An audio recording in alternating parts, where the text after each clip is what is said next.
వాళ్ళకు కావలసినటువంటి పరిస్థితి లేదు. అలాగే తెలుగుదేశం ప్రభుత్వ హయాంలో 50 సంవత్సరాలకే ప్రతి ఒక్కరికి పెన్షన్ ఇచ్చే కార్యక్రమం చేశాం. మీరు మిగతా విషయాలు చెప్పండి. మహిళలకు ఏం చేస్తాం, యువకులకు ఏం చేస్తాం, రైతులకు ఏం చేస్తాం ఇవన్నీ వివరించండి అని కోరుకుంటూ కాకినాడంటే ఒకసారి వచ్చి మేమంతా మీతో సంభాషించి మీరందరూ కష్టకాలు తెలుసుకుని మీ తరపున కలిపి నేను హామీ ఇచ్చాను. ఈ హామీలు కలిపి మీ దృష్టిలో పెడుతున్నాను. మీరు మాట్లాడవలసిందిగా కోరుకుంటున్నాను. మనందరి అభిమాన నాయకుడు రేపు నరసన్నపేట నియోజకవర్గంలో ఎమ్మెల్యేగా కాబోతున్నటువంటి వ్యక్తి పెద్దలు గౌరవనీయులు బగ్గు రమణమూర్తి గారు.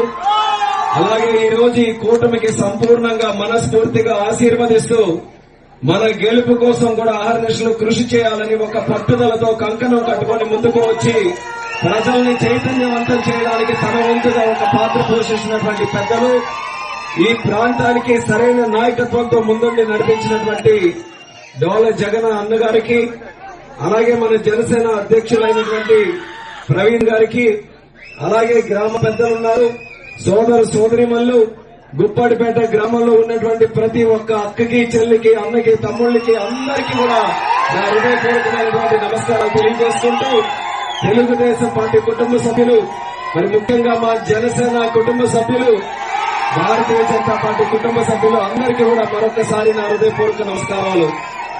ఏ ఎన్నికలు వచ్చినా సరే గుప్పాడిపేట గ్రామం వచ్చి మీ ఆశీర్వాదం తీసుకునేదే ఏ ఎన్నికలు కూడా ఇప్పుడు కూడా జరగలేదు. ఆ ఆనవాయితీని కొనసాగిస్తూ మళ్లీ మే 13 జరుగుతున్నటువంటి రాష్ట్ర ఎన్నికల్లో గుప్పాడిపేట గ్రామం తాలూకా ఆశీర్వాదం కోసం మీ కుటుంబ సభ్యులుగా మళ్లీ మీ ముందుకు వచ్చాం.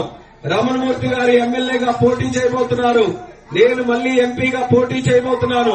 మీ అందరూ కూడా మా నాయకత్వం మీద నమ్మకం పెట్టుకుని గతంలో గుప్పాడిపేట గ్రామానికి మా ప్రభుత్వం ఉన్నప్పుడు ఏ రకంగా న్యాయం చేశామో, అభివృద్ధి చేశామో అదే మళ్లీ రాబోతున్నటువంటి రోజుల్లో కొనసాగాలనంటే మే 13 జరుగుతున్నటువంటి ఎన్నికల్లో సైకిల్ గుర్తు మీద ఓటు వేసి గుప్పాడిపేట గ్రామం నుంచి అఖండమైనటువంటి మెజారిటీతో మా ఇద్దరిని కూడా గెలిపించాలని ఇక్కడ ఉన్నటువంటి ప్రజలందరికీ కూడా కోరుకుంటున్నాను.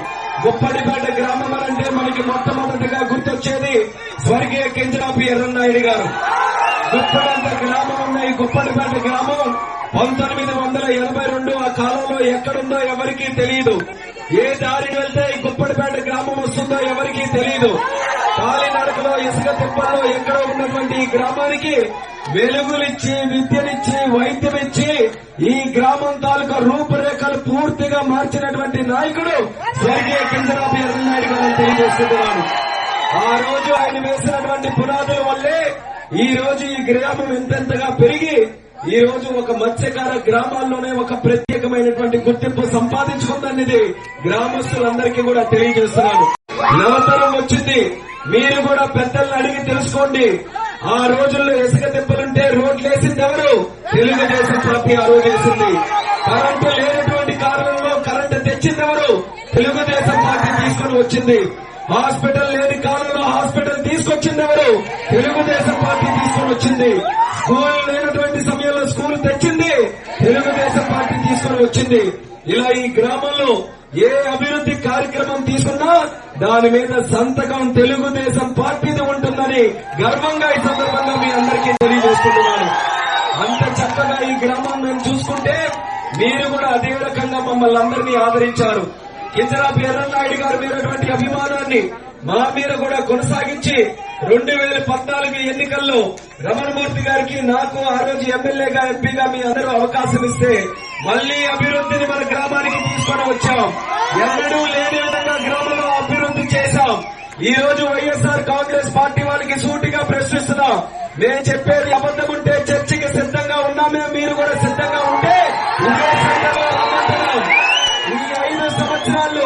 ఈ 5 సంవత్సరాల్లో మీరెంత అభివృద్ధి చేశారో మా 5 సంవత్సరాల్లో మేమెంత అభివృద్ధి చేశామో చెప్పడానికి మేము సంసిద్ధంగా ఉన్నాం. ప్రశ్నించడానికి మీరు సిద్ధంగా ఉంటే దమ్ముంటే రమ్మని చెప్తున్నాం.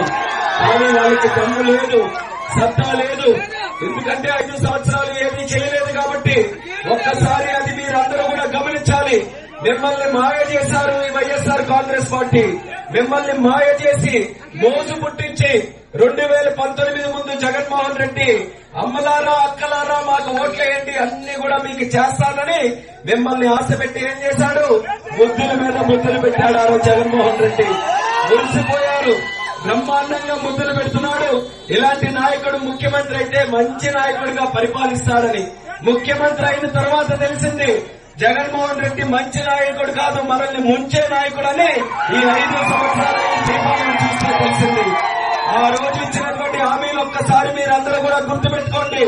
3,000 రూపాయలు పెన్షన్ తెలియజేస్తున్నాను. మీరు వేటకు వెళ్లిన తర్వాత 50 సంవత్సరాల తర్వాత మాకు చూపు పోతుంది, సరిగ్గా కనబడట్లేదు, మేము వేట కూడా చేసుకోలేకపోతున్నామనంటే మంచి హృదయంతో చంద్రబాబు నాయుడు గారు ఆ సమస్యని గుర్తించి 50 సంవత్సరాలకే మీ అందరికీ కూడా పెన్షన్లు కూడా మొదలు పెట్టారు.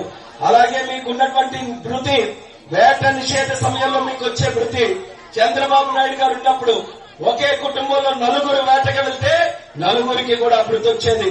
కానీ జగన్ వచ్చిన తర్వాత, ఈ మోసకారి వ్యవస్థ వచ్చిన తర్వాత ఎన్ని కుటుంబాలు ఎంతమంది వేటకెళ్లినా సరే కుటుంబానికి అందరికీ లెక్క మీద ఒకటే వేట నిషేధ వృత్తి ఇస్తున్నారు.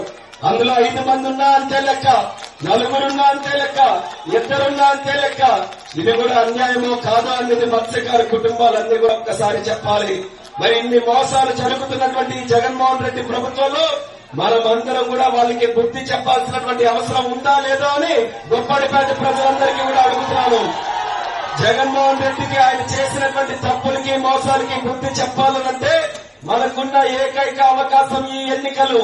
ఈ ఎన్నికల్లో మీరందరూ కూడా సైకిల్ గుర్తు మీద ఓటు వేసి ఈ జగన్మోహన్ రెడ్డి గారి ప్రభుత్వం మాకుంటూ మళ్లీ చంద్రన్న ప్రభుత్వమే మాకు కావాలి, పవనన్న ప్రభుత్వం కావాలి, మోదీ గారి ప్రభుత్వం మాకు కావాలని తేల్చి చెప్పే విధంగా అఖండమైనటువంటి మెజారిటీతో మీరందరూ కూడా గెలిపించాలని ఈ సందర్భంగా కోరుకుంటున్నాను.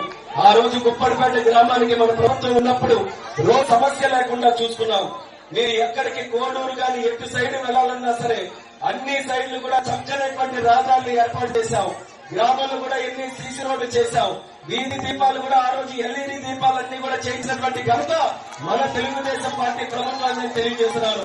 ఆ రోజు మన అందరి కూడా అభిమానించే నాయకుడు, తెలుగుదేశం పార్టీకి వెన్నుదన్నుగా ఉండి కుడిభుజంలాగా ఉన్నటువంటి నాయకుడు ఎరుపల్లి కృష్ణ గారు ఉంటే మన గ్రామంలో ఏ సమస్య ఉన్నా సరే వెంటనే ముందుకు వచ్చి ధైర్యంగా మా దగ్గరికి వచ్చి గుప్పడిపేట ప్రతి సమస్యను కూడా పరిష్కరించుకునే బాధ్యత కృష్ణ గారు ఆ రోజు తీసుకున్నారని కూడా ఈ సందర్భంగా తెలియజేస్తున్నారు. ఆయన చిన్నదైన పెద్దదైన ఒక హాస్పిటల్ సమస్య అయినా ఊరి సమస్య ఇచ్చారు ఈ ప్రభుత్వం నుంచి. ఆ రోజు మేము కూడా వచ్చాం, చూసి ఎంతో బాధ కలిగింది. అదే మా అధికారం ఉంటే వెంటనే వాళ్ళకి ఇల్లులు శాంక్షన్ చేయించి కట్టుకునే పరిస్థితి తీసుకొని వచ్చేవాళ్ళం. కానీ అధికారం లేదు. ఎంతసేపు ఇక్కడ గెలిచినటువంటి వ్యక్తులు ఇప్పటిపేట ఏమైపోతుంది, ఎన్ని ఇల్లులు కాలిపోయాయి, అక్కడ యువత ఏ రకంగా ఇబ్బంది పడుతున్నారన్న ఆలోచన లేదు. నర్సనపేటలో భూములే ఉన్నాయి, కబ్జా ఏది చేసేద్దాం, అక్కడ పార్కులే ఉన్నాయి, ఏది కబ్జా చేసేద్దాం, లేకపోతే ఉన్న ఉద్యోగాలు ఏ రకంగా అమ్ముకొని డబ్బులు సంపాదిద్దాం, గ్రానైట్ ని అమ్ముకొని ఎలా సంపాదిద్దాం, ప్రజల దగ్గర సొమ్మెలా లాక్కుందాం, ఇదే ఆలోచన తప్ప ఈ రోజు ఉన్నటువంటి పరిపాలకులు మీ మీద ఎక్కడ దృష్టి పెట్టలేకపోవడం వల్లే మీ దగ్గర సమస్యలు కూడా పెరిగాయని మీరు అందరూ తెలుసుకోవాలి. అందుకనే చంద్రబాబు నాయుడు గారు వచ్చిన తర్వాత పవన్ కళ్యాణ్ గారి తాలూకా సహకారంతో, నరేంద్ర మోదీ గారి తాలూకా సహకారంతో ఒక 6 అద్భుతమైనటువంటి పథకాలు ప్రజల కోసం పెట్టారు. ఆ ప్రజలు మీరందరూ కూడా అవి చక్కగా విని మీరందరూ నమ్మకంతో సైకిల్ గుర్తు మీద ఓటు వేయడానికి ఈ కార్యక్రమాలు మీరందరూ కూడా గుర్తుపెట్టుకోవాలని తెలియజేస్తున్నాను. అందులో మొట్టమొదటి అవేళ హాస్పిటల్ తేవడమే కాకుండా ఈ కోస్టల్ రోడ్లు కలిపేశారు. మళ్ళా 2014-19 మధ్య వరకు ఆ రోడ్లంటే ప్రయాణం చేయలేని చాలా దౌర్భాగ్యమైన పరిస్థితిలో గోతలతో ఘాతులతో ఉంటే మళ్ళా తెలుగుదేశం పార్టీ వచ్చిన తర్వాత మీరు ఎంపీగా నేను ఎమ్మెల్యేగా గెలిచిన తర్వాతే అవతల మన రేవంప్లా నుంచి మళ్ళా కోస్టల్ మన చిన్న పేట వరకు తార్ రోడ్